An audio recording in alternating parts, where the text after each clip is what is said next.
Yeah. There are bottles at the back of the room. I don't know if that's... Amanda, are we ready to go? Thank you.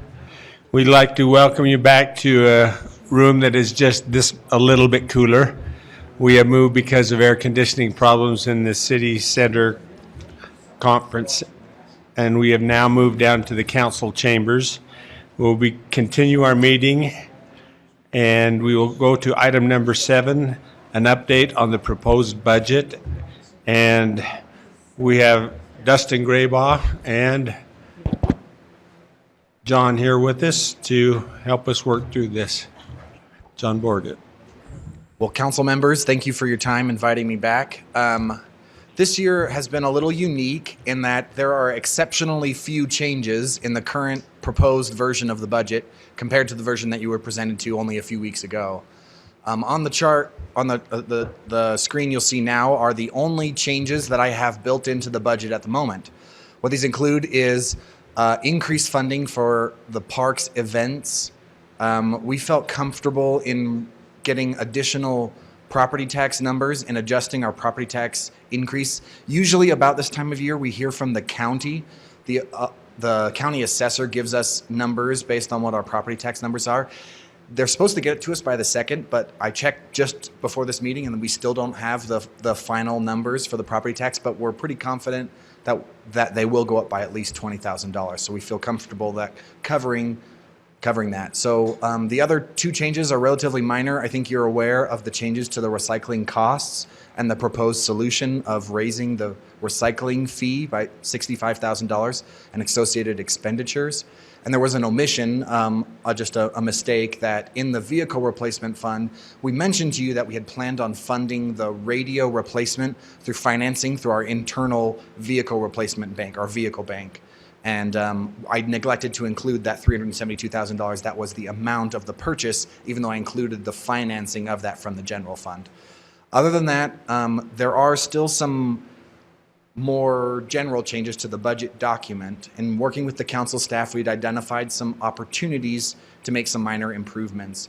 One thing that we've done is we're going to present to you in the final budget version, the general fund departments will have a standardized scale of the graphs represented. At the moment, they're kind of vary based on the size, but I've set limits of $1, $2, $3, or $1, $2, $5, and $20 million based on the size of the budget. Because police, fire, and parks are in that kind of high $20 million range. There are a few that are under $1 million. There's a few that are just under 2, and there are several that are in the kind of the $3 to $5 million range. So those will make those sizes of budgets a little more comparable just at that glance.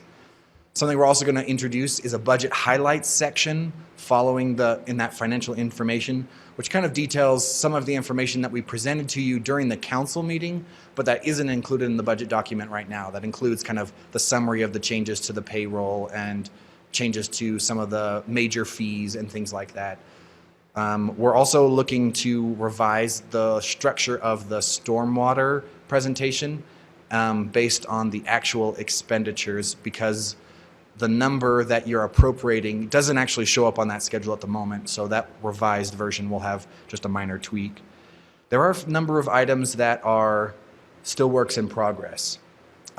Related to that are the fire station. That is a question that we feel like we haven't yet officially addressed, but we still plan to. We are currently working on police compensation as well. There is a host of opportunities there, and we're very committed to finding a solution, but we haven't yet built anything into the budget to address that issue. And I think we're working to determine administratively whether it's something that we feel like we can address before we adopt something on the 19th, or if it's something that we'll need to take more time to address. And I think we have an item scheduled on the 19th specifically to discuss this with you during the work session.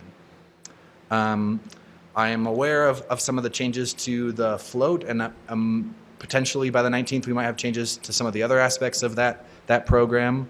So we'll be happy to accommodate any of those changes for that meeting there.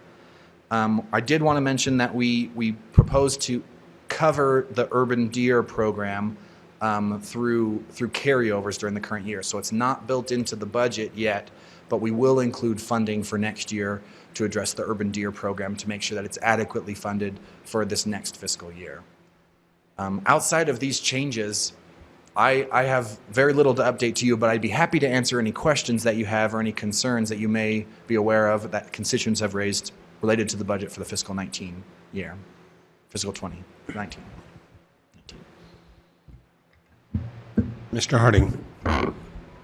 I heard from one resident that, this sounds really loud, one resident that was concerned that we don't have a budget committee, an independent group of citizens looking at the budget as we have had in years past. And I too am uncomfortable with that situation. I think with my part-time role and with all of the other things that we're looking at on the city council, I don't feel like I've been able to go through with as much time and effort as I would like to, and to have that independent look to me is very valuable.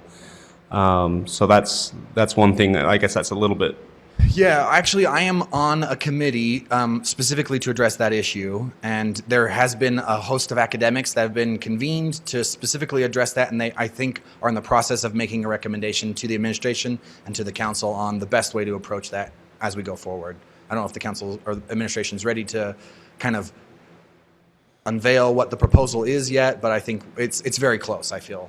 Okay, and so hopefully that will be in place for next year, and we'll reap the benefits next year. It's unfortunate that we're going through this year without that. One thing that has been brought up is that we still have the funding for the parking administrator, but the funding for that program has been reduced from what we saw early on in the budget process. Parking had been one of our 9 2 years ago, and we dropped it at the beginning of this year because my feeling was we dropped it because we felt like we were on our way, things were moving, and we just needed to implement, and we didn't. It wasn't much of a policy question anymore, and I guess I'm concerned that we may, without funding, without giving that parking administrator any funding to implement the program, I worry that it's falling too far off of our priorities. Wayne, did you want to address that? I'd be happy to. So the funding level that was proposed in the budget is the same funding level as was implemented in this year's budget. We recognize, and again, we're intending to fill the position. We will share some responsibilities with sustainability. That's the proposal we're working through right now. But again, there are a number of plans associated with improvements to parking structures, funding for for a trial run at paid parking at a couple of surface and structured lots. Again, we just weren't far enough along before the budget got started to really refine where those numbers were. So our anticipation is, again, those are one-time expenditures, they're capital expenditures. So we would anticipate bringing you a proposal shortly after the beginning of the budget cycle. Once we get our new parking administrator in place and community development's ready, we'll bring those to you as one-time appropriations. to do some capital outlay. We still have some wayfinding money remaining, which is at the disposal of the parking administrator. It's located in the economic development budget at the time being, but we still have some carryover there from prior years that we can use for a number of the signage and those kinds of things. So I think we feel like, Gary, we're in good shape for where we're at today until we define further what specific capital needs are for parking facility and structures. Thank you. That's very helpful to know, and let me know how I can support that, and please know that this is a very high priority, at least for me. Thank you.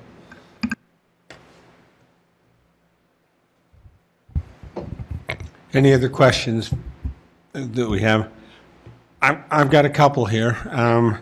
We talked about, these are not large amounts now. When we start talking about the float, they're substantial, but they're not huge amounts when we're talking in the overall scheme of the budget.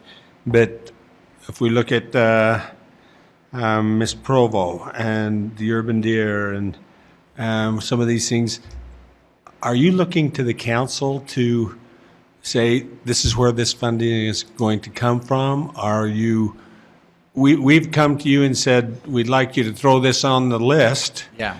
But we're not telling you where the list that we're taking things off of necessarily. I think we're open to suggestions. If you have suggestions of areas you'd like to propose that we identify, I think that we would encourage some back and forth on any of those proposals on why we might agree or disagree on any particular item. But I think we're open to your suggestions on where those expenses might come from. Mr. Stewart. We tell you what we want and you find the money for it, right? Sorry, what was that? We tell you what we want and you find the money for it. That's typically how it works, and I try.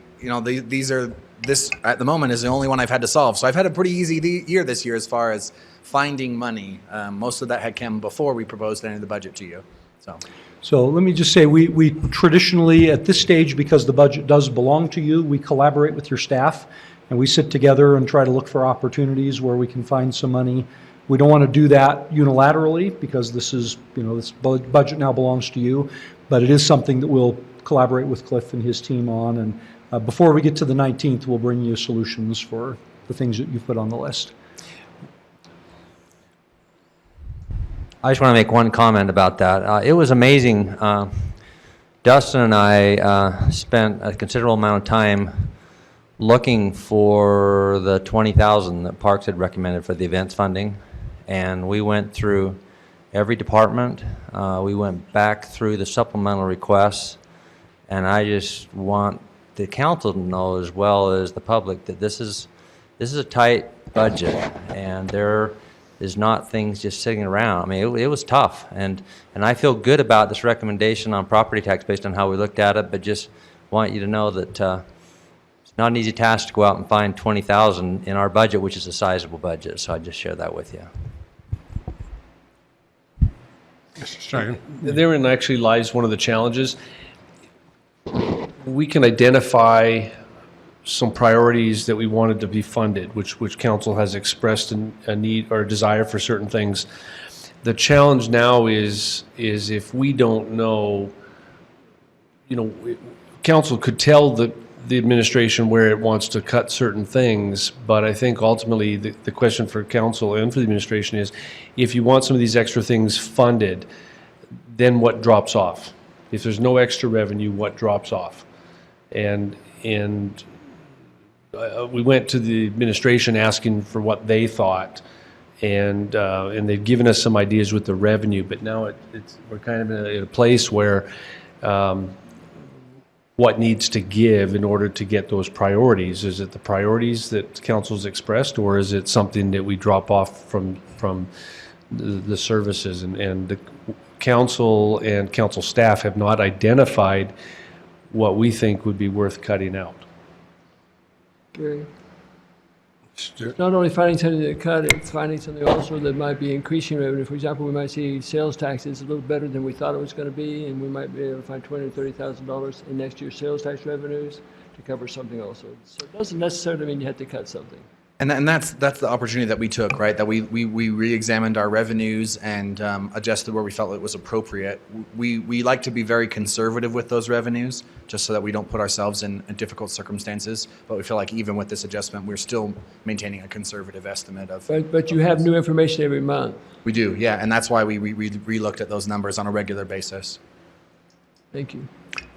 Another question about police compensation. Yes. As that goes forward, then, are we looking, it sounds like we're looking at an appropriation at some point, should we choose to increase some of that funding? And then for next year, Yeah. we would be looking to incorporate that into the budget. I think there are a number of options on the table that have a wide range of price tags, and I think that we don't yet know which options are going to be the best given the strategies that we want to pursue.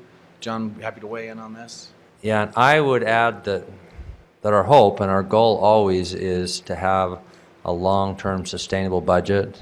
And we know that we need to address police compensation, but I would hope that, as Cliff mentioned, that we may look at other areas or other changes or other things that we can address that can help provide that. Because if we just appropriate the money, then that's kind of an ongoing expense that we're going to have with a one-time fix. So I think it's something that we may be forced to do that, but our first choice is to try to present a balanced, sustainable budget. And we take care of this, but we have to give up in this other area or have some offset to provide that to be sustainable. Does that make sense? Mm-hmm. So we put off the discussion about police retention today, and part of the reason is the cost structure that they've identified for some different options range from $100,000 to $500,000 depending on what they do. The challenge is they don't want to discuss the specifics of it, because right now all the cities that are trying to attract and keep police officers are kind of holding their cards close to their chest. They don't want to set out what programs are out and set off a bidding war. And Provo School District ran into that last year, I think, when they were one of the first out of the gate with increases for the teachers. And then all the other school districts basically upped the ante, and Provo, I think, ended up still struggling to attract new teachers. So we don't want to be in the same position with our police officers. I will say we did have a good, productive meeting earlier today, and individuals went off with assignments and research to do, and so we're trying to do the best we can to address the issue and come back with recommendations. This may be for Mr. Strachan, but do we have a list? Is there a list I could refer to see what we've kind of requested to see what we could fit in? Is there an active list that we have? I've been maintaining my own list, and it included only the changes to the urban deer program, and I know that you've talked about a number of changes, but the official ones that I'm aware of are only two: the urban deer program and the parks program. That by a work Motion. session. Those were actual motions of the council last meeting. Yeah. So there were other things discussed, and I don't know if you're interested in being reminded of what those things are or not. Or Well, and I think We did pass today the float, which is now increased by $10,000. yeah, the only other thing I can think of that would simulate that list too, of course, is the supplemental requests, and you have a copy of that of what's funded and what's not funded. What I remember of that conversation is we first started making these like official motions, and then I thought the conversation was, well, don't worry about making motions, just let them know these are the things that we're interested in. And so I thought those were. And I think that's what we came back with today. I'm confident there's nothing that was presented by the council and approved that we haven't addressed or looked at. I know the only thing that was discussed is if the opportunity for raising rental license fees would generate enough to satisfy a part-time change in community development, and I don't know that we were at a point where we could make that change, which is why it's not included here. And I think that was also not an item that the council or by majority recommended that we make that change. Gary? It was something we were looking at. Yeah, I think that's why motions were made to see that there were 4 at least that were in favor of that change. So if you have one, you'd be able to bring it forward before the council. Ours probably not going to get on the list, right? Yeah, and like I said, the only two that I'm aware of that were official motions were the urban deer and the events funding. So, somebody's calling me. Not now. So, you mentioned the fees for like rental dwelling licensing, whether that would cover some extra man hours?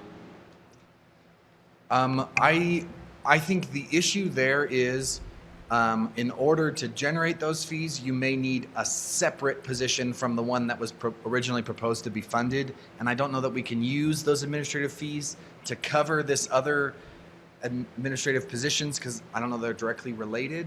And so, and the revenues overall, I think would have to more than double. It would have to triple in order to generate enough to make just that one change, let alone additional staff changes. So there's some issues I think still to tackle with that particular item. And I know the primary issue that was discussed about being addressed was rather than doing it by owner, it would be done by individual dwelling unit. And I think that's a great concept and idea, but there are some owners that have a lot of dwelling units or own a large number of those, and it would be a substantial increase for them, and you probably would want to have somewhat of a public process and discussion before you made that change.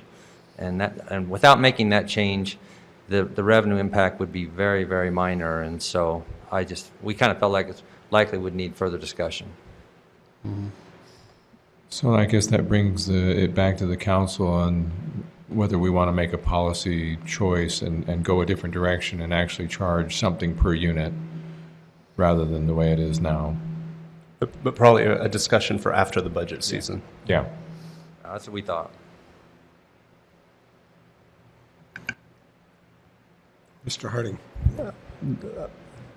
So the one thing that the biggest thing outside of what we've already talked about that I'm still struggling with is what I see as needs in our police department. And I think we're doing more than we've done in a long time by adding 4 officers and then 1 additional staff position.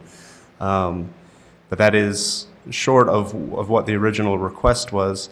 And with what I believe I understood from the presentation, where we really have not had traffic enforcement. Like our traffic enforcement officers that are out basically run from one accident to another, documenting it, but we're not really doing proactive, traffic speed enforcement and those kind of things. And I mean, it's not a big spike like we have in other issues, but that seems to be a long-running item that I've been contacted by many residents, many constituents concerned that we've got speeding in the neighborhood and it's not being addressed. And to hear that our numbers of accidents are up and that the police chief feels that is that is a result of not doing the speed enforcement and the red light enforcement and those kind of things. I think our residents want to be safe and want our roads to be safe, and so I'd like to have a conversation on what would it take to even get 1 more police officer, move it from 4 additional to 5 additional. And I think that conversation on what would we cut or what would we do, what is the cost of doing that, I think is a good conversation to be had, and perhaps we get at the end and say, you know what, it's too costly, we'll just stick to the 4. But I think just going through that process would be helpful. I can agree with that. The question, now we have 4 regular officers, and didn't we have 1 other person for it? So are we putting 5 positions in the police, or is it just 4? 4 and then a budget analyst. And the number is approximately $100,000 per officer, so that's what you're looking at as far as what the total cost is. Council, the budget analyst will actually free up most of the time of, and I can't remember if he's a captain or a lieutenant, but a senior officer most of his time will be freed up to lead. So potentially, we are, in a way, putting out 5 officers. You are, but you're basically converting a captain who's doing the budget analyst work back to being a captain or a lieutenant, whatever his position is. Which is 3 short of what we were asked for, so I get that still. But it's the same discussion you've had on the sustainability coordinator, the budget for outcomes consultant. It's the parking administrator. The council has expressed an interest in all of these, and the message we're getting back from the administration is there's only so much room to do this, which is why one of the suggestions, one of the accommodations the administration was trying to make last meeting was to find a way to split the time of the sustainability/parking person.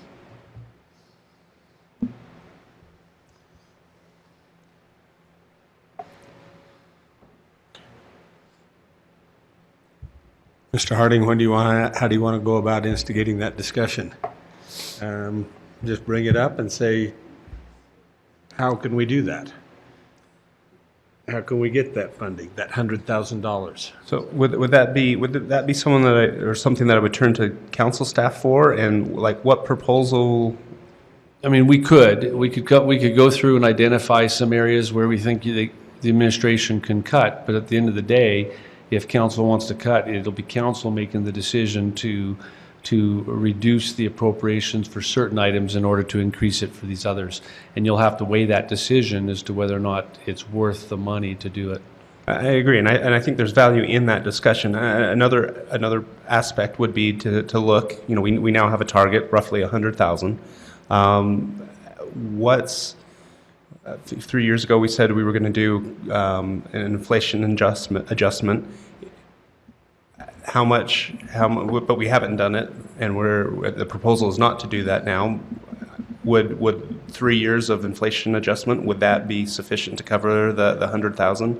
And what would that look like per household? Those kind of questions. And Dustin, I think you gave us those numbers. Yeah, I have a property tax calculator that I could plug in specific numbers if you'd like to know. I don't remember off the top of my head what $100,000 of additional property tax would generate, or what the average cost would be. Let me pull up my calculator.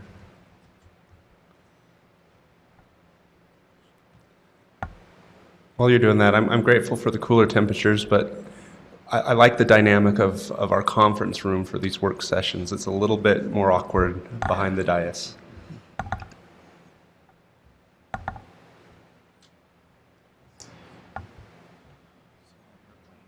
This number this morning. Okay, so if we wanted to generate $100,000 of property tax, it would be a little under 2.5% increase. So we're looking at something like a 2.2% property tax increase.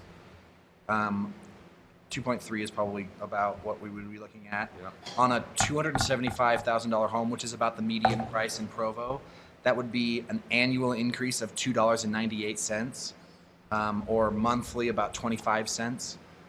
It used to be the average. 275 probably is not the average anymore.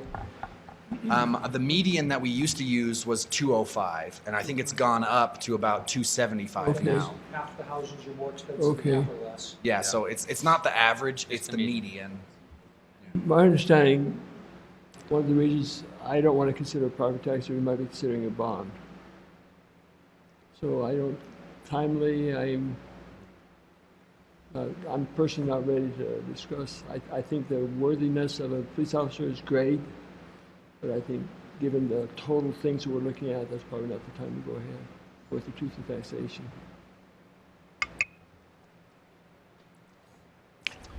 And I appreciate that, and that's one of the things that we need to weigh each time. We are potentially looking at bonding. We have sewer issues. We have other issues as a city that we're dealing with, and opportunities that we have.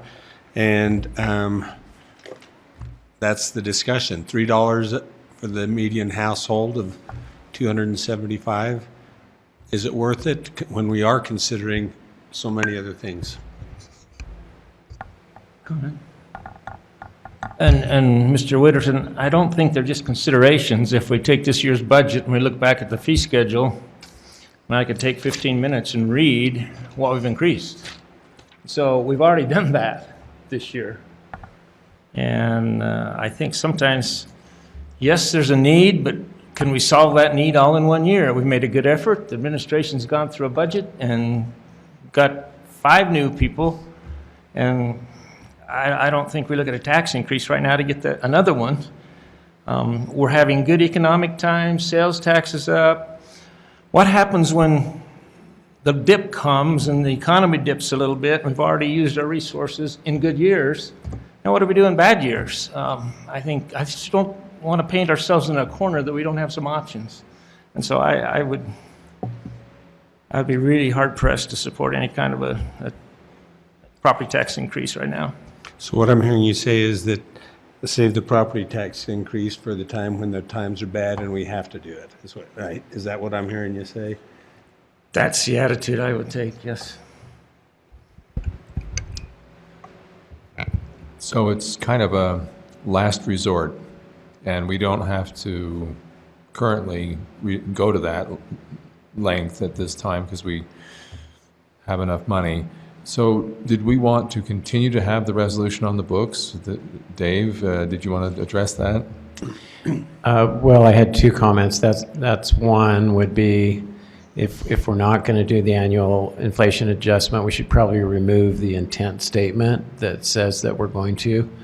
The other thing which is just a comment, the 2.3% that you mentioned, I think that's actually less than an inflation adjustment for the past year, if I'm remembering right. You quoted a number for the previous year of West Coast inflation. The CPI for the West region, I think, is just above that. I think it's about 2.6, 2.7%. Yeah. Just wanted to point that out. Yeah. Do we know what the mill rate, or do we know what that is? Is that what? We're waiting to hear that. Waiting to hear.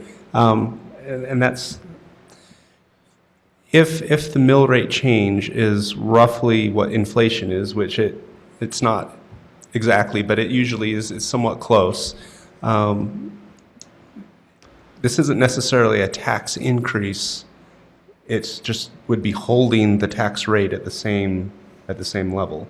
So I guess that's how I look at it is we have these dire needs, and I wonder. I mean, I'm guessing a lot of our residents wouldn't mind paying 25 extra cents a month in order to, if they saw and saw in their neighborhoods that, hey, we have better enforcement of speeders. We have less of this problem, and maybe something that they're happy to do. But I guess we have these real needs, and yet we're allowing our tax rates to go down each year. So that's. But I definitely hear the concerns about the bonds. I hear the concerns about fees going or utility rates going up. I understand all that. I just thinking that it might be a good exercise to go through and ask, what is the cost? What would the cost be?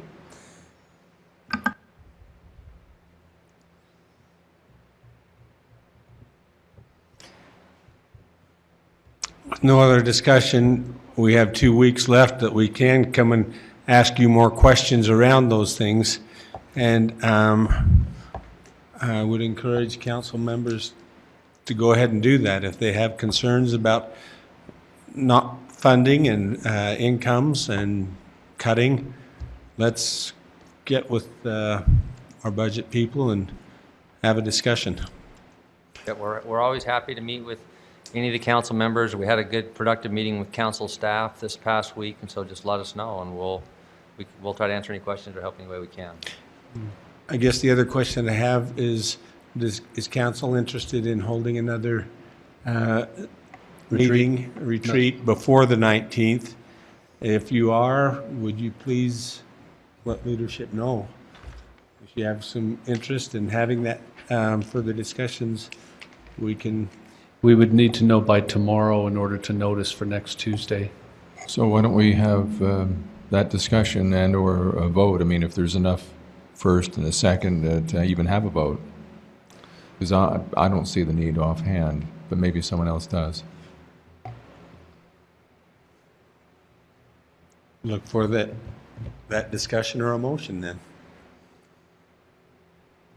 Seeing none, we'll talk with you individually if we have concerns. Thank you. And Thank you so council, I much. would invite you that if you do have specific items, we push them pretty hard on the revenue. And in order to have a structurally balanced budget, and with their assumptions, they didn't want to erroneously or falsely plug numbers in order to fit expenditures. And I think you can appreciate that. We don't think, I mean, I'm sure we could go in and strip out all sorts of, monies from different areas. But in many cases, I think staff would be guessing as to where they fit in the priorities. And so my suggestion to you is if there are things you still want to fund, come with a proposal on how you're going to fund it. Where you think we might be able to save from among the programs. We're more than willing to push on it. It's hard sometimes for us as staffers to know where you want to go with it. Very. It's always a choice. Mr. Stewart. Just remember, don't come yourself, come with 3 others. Come with 4 people. That's correct. Don't come to the staff with you'd like something added with just because you wanted added. If you had 3 other people plus yourself that want to add it, then I think it's worth the time and discussion. Yeah, I think at this juncture, that's probably good advice. Unless you think it will pass and you have some support for it, we're not going to get very far without a lot of discussion. One thing that's been very helpful that's different this year, though, is because we had all those meetings from February to April, the administration staff were certainly able to get a sense of where council wanted to be. So as we reviewed things as council staff, we didn't feel there was much to push on, but for the 4 or 5 things that the council has mentioned, because so many of those items that we noted were being picked up in the budget. And we did push back on certain things, certain requests that we saw that we thought council would be interested in that may not have been funded. And we've had those discussions, say around, 2 weeks ago we talked about the parking coordinator budget, why it wasn't $274,000 as had been suggested back in April. It was much lower, and we had that discussion. So, And I appreciate that. And I really appreciate the idea of $2.95. You know what? I think I could do a 1-day fast on my soda and pay for my yearly income tax property tax increase. And so I think those are things that we as a city need to really examine and say, what am I giving up for $3? You're right, Gary, and we say that every year 4 or 5 times for the last. The school district will do it, they'll do it, and we'll do it. And say, $2 doesn't matter. I'm not saying it doesn't matter. And we say it over and over again every time. And there's just a point where you say, yeah, maybe it does matter. And I get that. I'm not saying it doesn't matter. It's $2 on our garbage, it's $4 on our electric, it's $15 on our water, it's $200 on our sewer. We just keep doing it. And we do keep doing it, and I get that, and I understand that. But I think it's important to have those discussions so that we can recognize what we are paying, how much we're paying, when we're paying it. So you're right. I understand what you're saying, Kay. And nothing is staying the same in my mind. So, if I could add for context too, I think council over the last 4 or 5 years has done a really good job working with the administration as they've brought to us. Remember, 5 years ago, the administration came and said, hey, we haven't been funding water and sewer and other issues very far. And the last 5 years, council has supported some significant increases to put those things back on track. And you've done it through fees. And at some point, you may want to discuss the taxes. And as we heard earlier from Cameron Deal, there's still a desire of some cities to look at the truth in taxation process. The truth in taxation process today does not allow us to change the rate. So even if you agree with the idea that a tax rate increases or a tax rate staying the same is not a tax increase, the truth in taxation laws says it is. So that's kind of the framework we're stuck with until the legislature changes that. And if the legislature would change that, then if we had a 3.5% increase, we could capture that in our rates every year and kind of hold steady with what our costs really are. Thank you. I think we all have our marching orders for the next 2 weeks here as far as the budget goes. We'll now move on to item number 8, and we are behind our.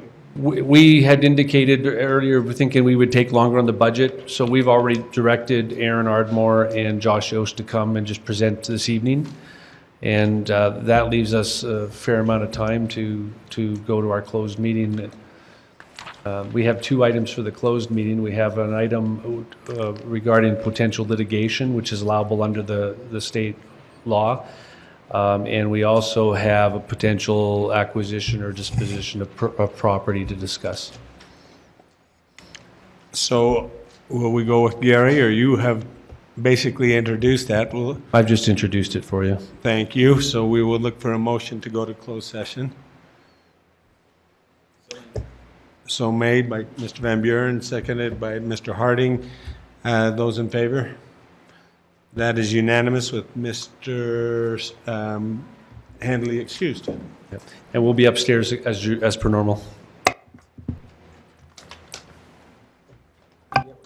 Okay, bye.